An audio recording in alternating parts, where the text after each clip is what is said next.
Asthma ఉన్నవాళ్ళు ఏం తింటే లక్షణాలు తగ్గుతాయి? ఇది చాలా మందికి తెలియని విషయం. ఆస్తమాతో బాధపడేవాళ్ళకి కొన్ని ఫుడ్స్ నిజంగా శరీరానికి రిలీఫ్ ఇస్తాయి.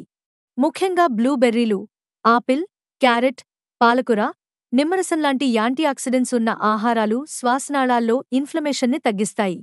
ఒమేగా-3 ఉన్న ఫిష్, ఫ్లాక్స్ సీడ్స్, వాల్నట్స్ కూడా ఊపిరి బిగుసుకుపోయే సమస్యని తగ్గించడంలో ఎంతో ఉపయోగం.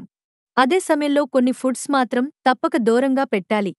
డీప్ ఫ్రై చేసిందే, ఎక్కువ ప్రాసెస్ చేసినది, ప్యాకెట్ ఫుడ్స్, ఇవన్నీ శరీరంలో ఇన్ఫ్లమేషన్ పెంచి ఆస్తమా లక్షణాలను మరింత తీవ్రం చేస్తాయి. పాలు, చీజ్ వంటి డైరీ ప్రాడక్ట్స్ కొంతమందికి మ్యూకస్ని పెంచడం వల్ల శ్వాస ఇబ్బంది కలిగించవచ్చు. అందుకే మీకు ఏది సూటవుతుందో గమనించడం చాలా ముఖ్యం.